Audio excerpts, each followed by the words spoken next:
Let's raise some big questions now. Is an unstable Bangladesh a danger for India? Should India be simply playing wait and watch politics as of now? Are the Hindu minorities safe in Bangladesh? Should India be wary of a Pakistan-China axis emerging with Dhaka? Some of the questions I will raise. M. Humayun Kabir is former Secretary, Ministry of Foreign Affairs of Bangladesh, one of the country's leading voices on foreign affairs. Anil Trigunayat is former diplomat, someone who served in Bangladesh. Brahma Chelani is strategic affairs expert. Miti Sanjana is advocate at the Bangladesh Supreme Court in Dhaka. Irfan Nuruddin joins me from Washington. He's professor there at Georgetown University. I appreciate all my guests joining me from different parts of the world, really. But I want to come to you, Humayun Kabirji, first. Give us your sense, 24 hours since Sheikh Hasina has left Bangladesh. Reports suggest still 100 people have been killed just in the last 24 hours.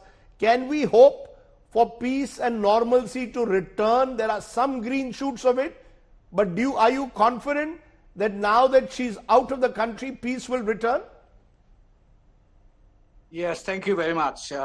Yes, I am confident, and things are, I would say, coming back to normalcy. For example, since this morning, there is no curfew. Offices, schools, shops have opened, and lives in Dhaka and other cities have come back more or less normal. And I think with regard now, maintaining the stability, as you have rightly pointed out, stability is the priority number one. And I would say police is not available, I mean, not seen on the street because of the hiccups that they had to face during the last few days.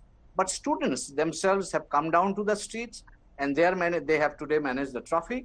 The student leaders have repeatedly called, and they have also set up committees at different villages and other throughout the country, just to maintain the peace and stability and also the communal harmony. The government, I mean, the army chief has repeatedly urged the people to maintain the calm. The political parties are calling that. So you can say that that has been resonated in the speech given by the Foreign Minister S Jaishankar, where he said that different initiatives have been undertaken and welcomed that. So I think things, yes, it was, we have to understand the context. The people rose up into a kind of uprising, all led by students, but all people from all walks of life joined that. And it came against the backdrop of a massive killing of people. During the last 2 weeks, I can tell you that at least 300 people have died. And police used a shoot at sight, I mean, they shot people at sight. And also, but that doesn't, Mr. Kabir, so much Mr. Kabir, may I, place, and that really, I would say, that really may I stop you? May I stop you for a moment just to say that that does not justify the kind of street violence that we've seen even in the last 24 hours. It doesn't justify the attacks, targeted attacks on Awami League ministers and indeed their houses. Even former Bangladesh cricket captain Mashrafe Mortaza, who's an MP of the Awami League, his house has been burned down. And it doesn't justify the attacks on Hindu shrines as well as on minority establishments. So what was seen as rage against Hasina's administration and government at one level turned into anarchy and targeted attacks on specific businesses and houses.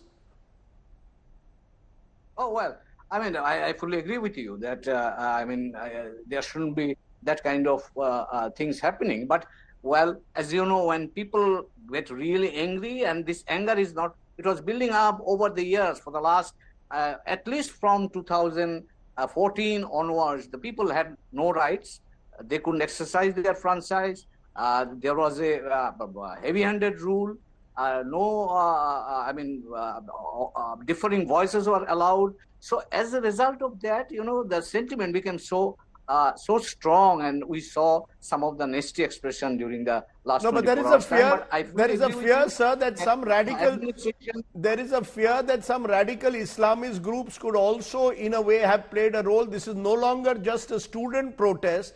This is a protest being hijacked by various elements who are looking to settle other scores. this is absolutely wrong. There was no radical, elements there.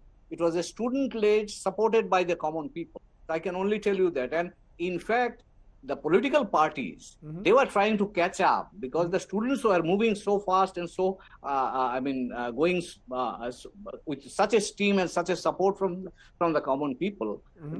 We have no evidence of any radical elements coming and taking advantage of that. Even today, the students have said that this is our movement.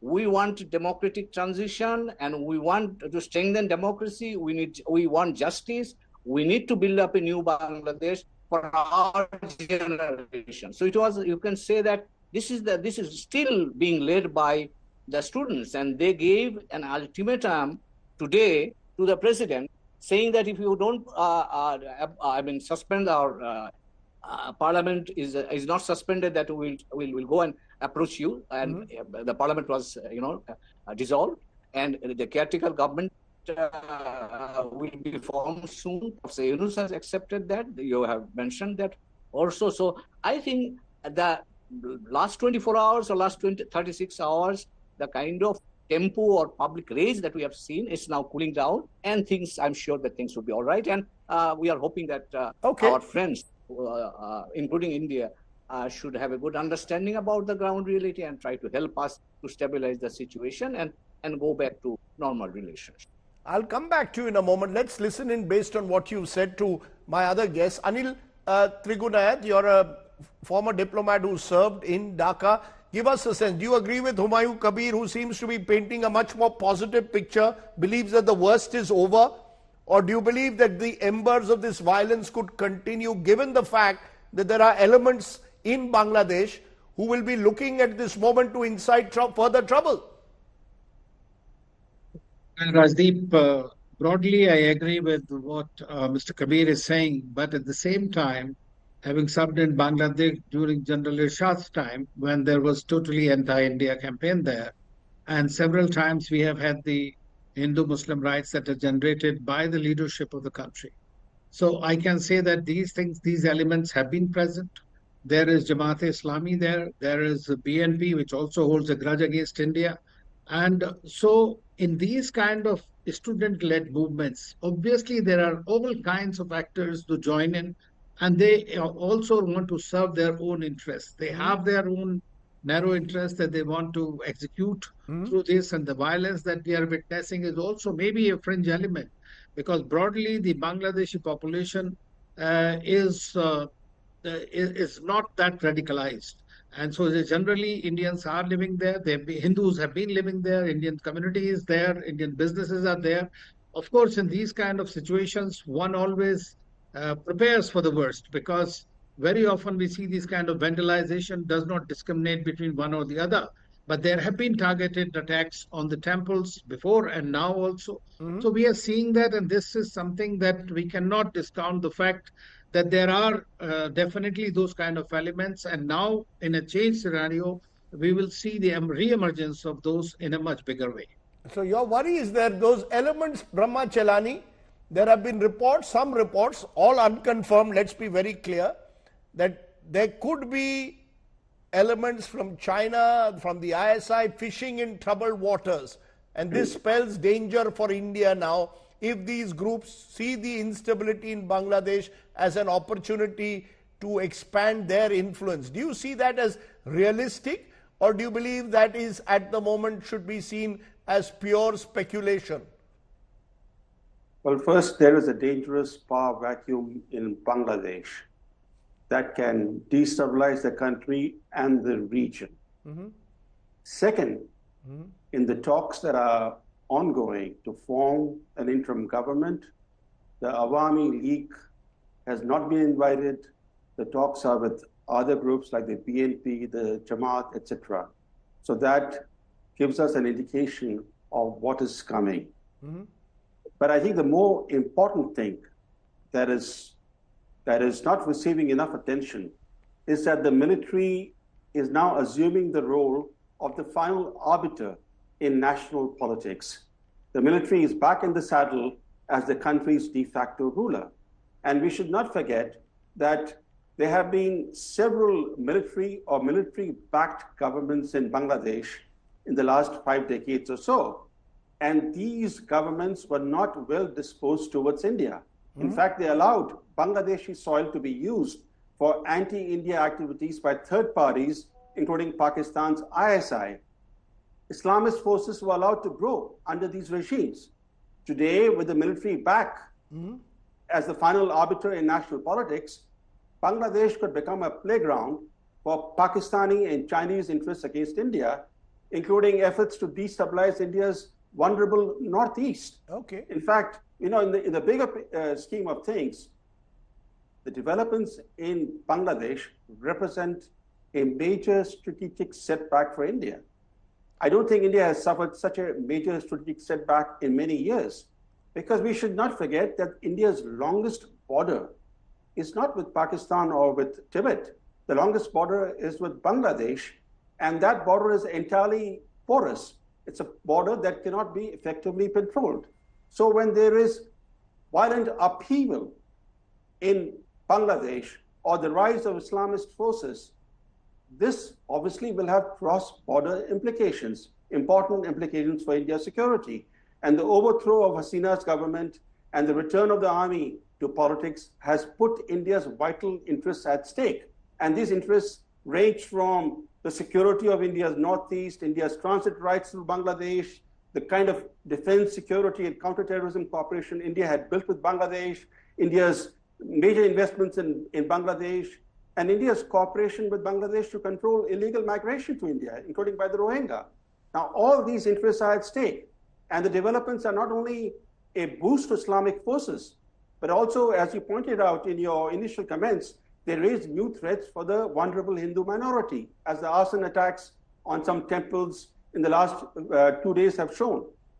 I'm going to stop you there. You've raised various questions that deserve a response from Bangladesh itself. Let me bring in Miti Sanjana. She's advocate at the Bangladesh Supreme Court, Dhaka. Remember, lawyers and students have played a major role in what we are seeing developing in Bangladesh. Miti Sanjana, do you go along with that view being expressed by some in India that Islamist forces could have a role to play on the street in particular, and these are danger signals for India? Are you confident that some element of order will be restored and we will not have a leadership vacuum now in Bangladesh?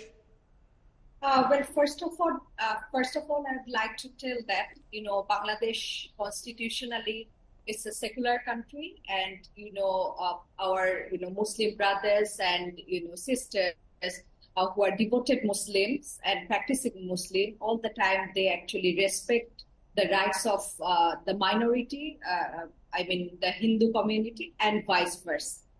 You see, yesterday we have heard about some isolated event, 1 or 2, where there was, some communal attack. And that, last night, the religious leaders and, some imam of the mosque, they have actually, along with the madrasa students, they were actually safeguarding the community. They were actually standing in front of the biggest Hindu temple in Chattogram whole night.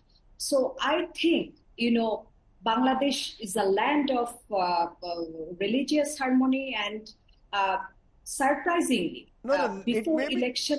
No one doubts that a majority of Bangladeshis want religious harmony. The worry is the kind of instability being created on the street will give an opportunity to radical elements to take over. Is that not a fear which is valid being expressed in this country at the moment? Well, I don't think it's a fear, because I'm telling you the reason. Because you see, when there is election, any upcoming election, or when there is any kind of political reform, you will see that the communal attack, they actually take place. So surprisingly, before election or any kind of major change. So we strongly believe, and we all know that this is actually, done by some people who actually gain some benefit out of these things, and they actually, this is a selling point.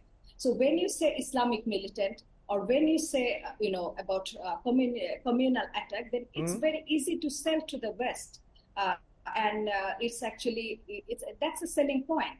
When, a person is devoted, you call it devotion. You cannot, just label it as extremism. So in all religion, there are people. So you're saying these targeted attacks are fringe elements at the moment. They do not represent majority view in Bangladesh. But Irfan Nuruddin, not at all. Okay, Yeah. not at all. Irfan Nuruddin, you're there in Washington, and there's a belief that America also has had some role to play in some form in what is happening in Bangladesh at the moment, that the Americans themselves have not entirely been hands off.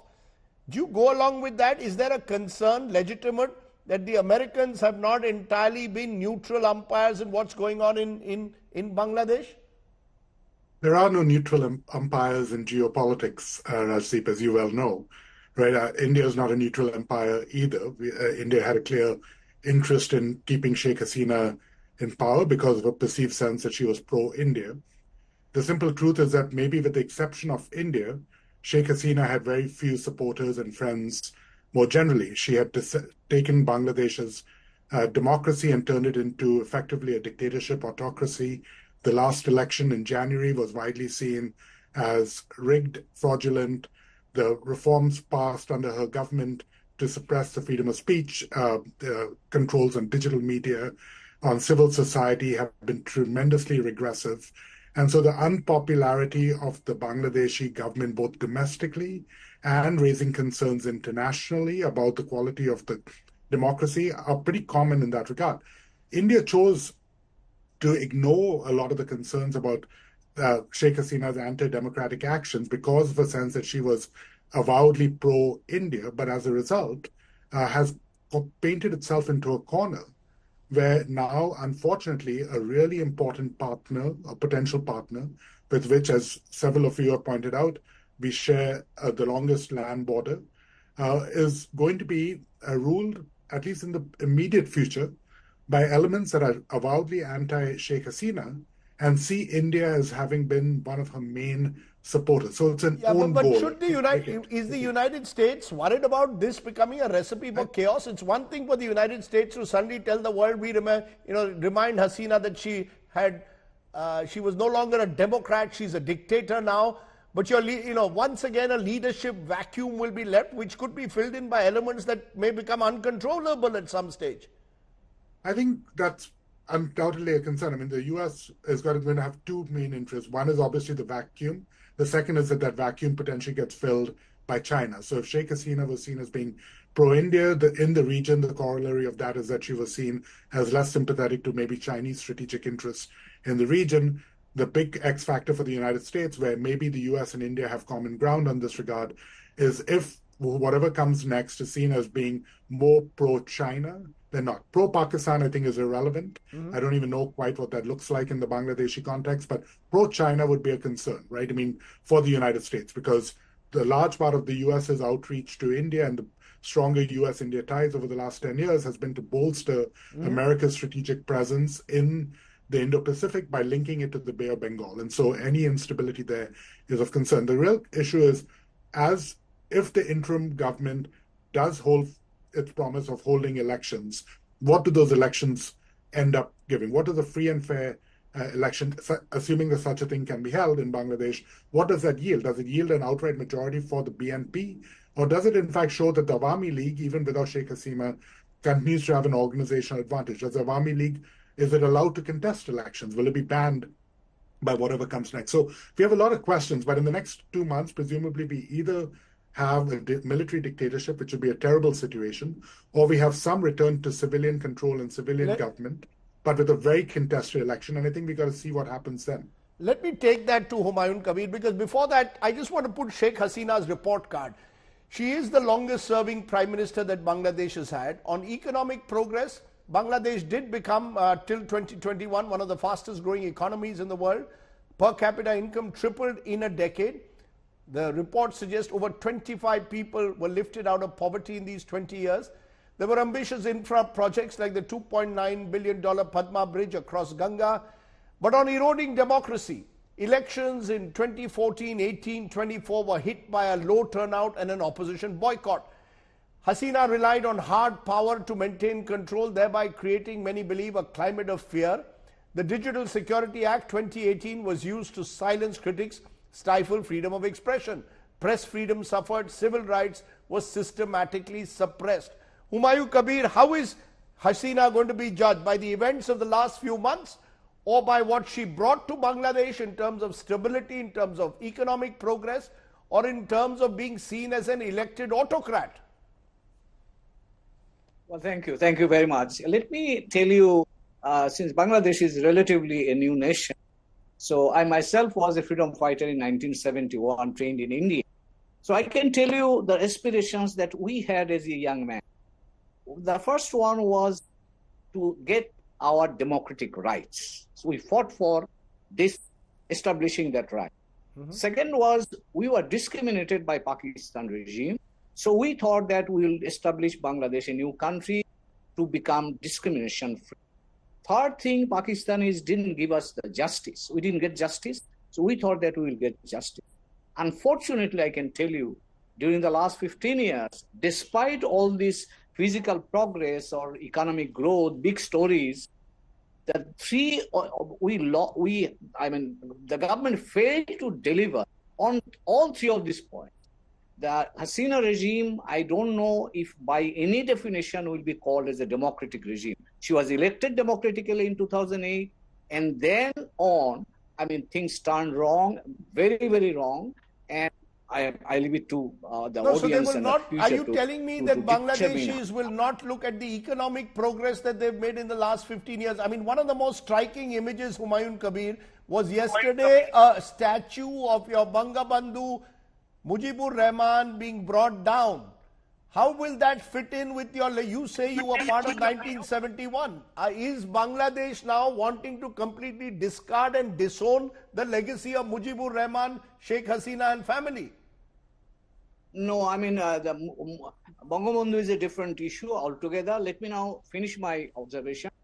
The economic growth has created two societies in Bangladesh exactly against which we fought in 1971. The rich community or rich group segment of population, the growth rate is highest in Bangladesh, while the mass people have been suffering. At least I would say after the COVID, we have been suffering, and the government was absolutely oblivious to the sufferings of these people. When people were raising fingers at the massive corruption being taking place, the people who are at the official level, highest level government offices, they are being indulged in massive corruption, flight of capital. So, when we talk about economic development, it has to be for the people. But unfortunately, bulk of the people didn't get that benefit. I take your point that it's not unusual to Bangladesh. We've seen that in Sri Lanka a few years ago. Economic inequality exists in this country, but to bring down a statue of Bangabandhu and the manner in which the Prime Minister's residence taken over, is Bangladesh saying no to Awami League? Is Awami League and its contribution going to be completely thrown out as a result of what's happened in the last 1 month? Well, I would say that the Hasina regime can give the answer for that better than me. The people have spoken yesterday, and now the rest, I think they can give the answer, I would say, better than me, because the Awami League was in power, and whatever they have done, they have got a payback yesterday. So I would not like to venture any further, but I can only tell you that this is a mass uprising, and this has been an accumulated results of the misgovernance during the last. I take your point, but at least. Okay, I take your point. Miti Sanjana, explain those images for us in India, who identified Bangladesh for a long time with 1971, with Mujibur Rahman, to see these statues being brought down. Is Bangladesh saying no to the entire Awami League legacy today? Well, you see, I strongly condemn this sort of vandalism, loot, and this just violence. But on the other hand, you have to remember that the Republican characteristics of Bangladesh in last 1 decade, I would say, has completely turned into an absolute monarchy. And, the freedom of speech, those have been suppressed. This regime actually controlled the entire media. The writers, they could not write. The singers, they could not sing. The composer, they could not compose. And you see, you are talking about the, we are, of course, we do not deny the, infrastructural development, about the infrastructural development. There were many developments. There are many mega projects, as you mentioned. But, the synonym of mega project is now the synonym of, mega corruption. And these were basically the mega appetite for the government officials. So you're saying the anger is not against an individual, it's not against, it's against what Hasina stood for, and therefore that is the anger. It's not against Mujibur Rahman, but it's more against what Hasina did over the last 10 years. Am I correct? And you see, she is basically an authoritarian, and she always just dismissed the people. And that has basically led her to face this pathetic fate, I would say. And, we are just, we are living in a, we are caged in a palace. But people of Bangladesh, they want to live in a free cottage rather than a, just, I take your point, ma'am. Palace. I take your point. Anil Trigunayat, as you are hearing these voices from Bangladesh, did India miscalculate? Did we end up putting all our eggs in the basket of an autocrat who has paid the price for 15 years of autocracy? We put all our eggs in Hasina's basket. As Brahma Chelani earlier said, this could be one of our biggest strategic mistakes we've made in a long time. Well, I think that there somewhere, I think along the way, we missed carrying everybody along. But as far as I know internally, that we have connections with all political parties and all groups that have been established. But given the domestic politics of Bangladesh and the way Sheikh Hasina has been operating, I believe that there was, as you know, there was either a boycott or they were not allowed to contest the elections. So that created a problem. And India wanted stability in the region and in the neighborhood. That is something is very important. And to some extent, and I would say that Sheikh Hasina was able to provide stability, progress, and growth in the country. Of course, very often this turns out to be skewed because the poor people became poorer, richer people become richer, and that is the story in most of South Asia, unfortunately, and that's why we see these kind of things. But it is not that it was a strategic mistake, and I can tell you from personal experience that we have contacts, we have outreach with every group, but then there are certain groups that are more aligned by virtue of their genesis with the Pakistan or with the ISI, and they also play their games in that. So you have to choose your partners very carefully in the but Mr. Trigunayat, your point is well taken that we have to make choices. Hasina provided us the important stability that we needed on our eastern border. But the fact is, Brahma Chelani, therefore, what could India have done? You see, if we had tried to take sides, India had very limited options, Brahma Chelani. Sheikh Hasina was the one leader who was seen as a bulwark against radical elements, fundamentalist elements within Bangladesh, and she was providing an element of stability on our eastern border. You're right, Rajdeep. India has to work with the government in office. Today, General Zaman has become the de facto ruler in Dhaka.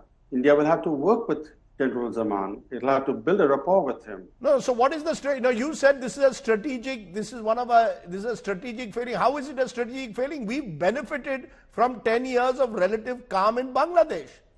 No, what I said was that the developments of the last 2 days represent a major strategic setback for Indian interests.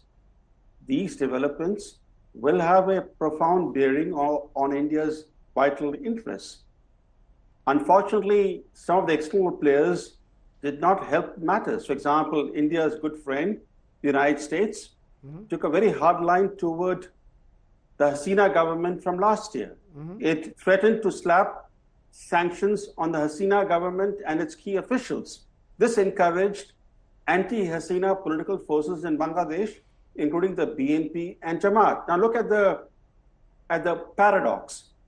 The US is quite happy with the military's domination in Pakistan. But it's so unhappy with the military's domination in Myanmar that it has slapped harsh sanctions on Myanmar, another neighbor of India, and is now fueling the civil war, the virtual civil war that is raging in Myanmar.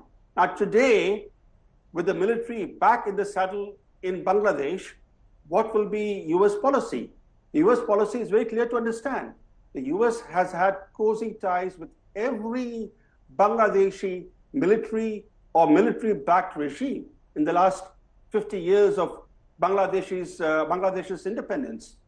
And now with the army's ouster of Hasina effectively, Washington has said what it said earlier when it was supporting these military governments in Bangladesh. It has said that its approach to the military-installed interim government in Bangladesh would be based on Bangladeshi people's democratic aspirations and a path to democratic governance. So, the old excuse that we will work with the military because we want to help restore democratic governance, that same reasoning is back.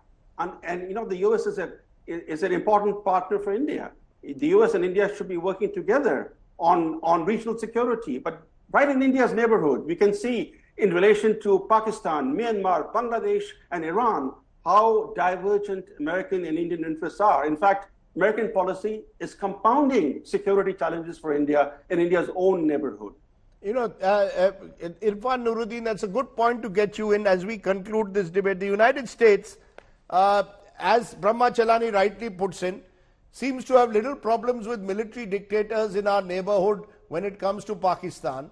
They take a tough line on Myanmar, and they seem to strike relationships with whoever comes to power in Bangladesh. I mean, where is the principle here? Where is the principle in this entire battle that's taking place in Bangladesh at the moment, with vested interests perhaps fueling the violence? I don't know what fueling the violence means, Rajdeep, but what I will say is that suddenly Hasina becomes the autocrat. If Hasina is the autocrat, she has been the autocrat. If Hasina is the autocrat, what are governments in Myanmar or indeed in Pakistan doing at the moment? Yeah, is the US government in favor of the military leadership in Myanmar? I missed that memo. And in Pakistan, you're absolutely right. I mean, but Pakistan does have a civilian government in charge, at least on paper, right? I mean, so look, I'm not here to defend US policy. I think the US policy has always been strategic. Maybe India is trying to play the same game. I think the point that Mr. Chalani makes is an important one. It's a point that I've made on your show in previous appearances, which is that fundamentally the US and India are not in full alignment on fundamental matters where the region is concerned and maybe even where the global security order is concerned. We see this divergence on Russia. We see it on Iran. We're going to see it in the region. And I think the question is, the US is the global hegemon. You and I can both agree that the US has a long track record of being completely hypocritical in its pursuit narrowly of what it perceives as US interests. I'm on record as saying that I think often the US has gotten this wrong by supporting military dictators for short-term stability interests and sacrificing long-term popular sentiment, right? And I think my concern and my parallel would be that India runs the risk and has run the risk of making the same mistake where Bangladesh is concerned, that by privileging short-term stability provided by an autocrat in Sheikh Hasina, it has lost the popular goodwill of 150 million neighbors that should see India as part of their solution for a lot of their problems in economic development. India-Bangladesh trade should be booming, right? Bangladeshi migrants to India should not be demonized, they should be welcomed. We need a different way of dealing with our neighbors. So the truth of the matter is that and this is not a criticism of the current government, this is across governments, India has the unfortunate situation of being the regional hegemon, but in a region where it does not have a single neighbor that it can truly count as being an important all-weather ally, right? So we have a situation in Maldives, we have a situation in Pakistan, we have anti-India protests in Nepal, now we've got Bangladesh situation. So I think regardless of what you think about a particular policy, I think this is an opportunity to really ask, why is it that all our neighbors seem to have somewhat anti-India domestic sentiment and simply blaming ISI, Islamist elements, China, I don't think is an adequate answer. I think we need to think about what have we done systematically to not bring along whole populations to see that India as a global power, as a global economic powerhouse, should in fact be in everyone's interest. I think if we can figure that out, maybe the next 10 years looks different. Let me leave it there. Clearly, this is a turbulent neighborhood, and that's a question that we will raise in the days ahead. How is it that every Indian neighbor at the moment finds themselves in antagonistic positions with New Delhi? What does it say for our South Asian policy at the moment? Let's leave it there. Clearly, Bangladesh remains on the boil, and maybe wait and watch is the way forward.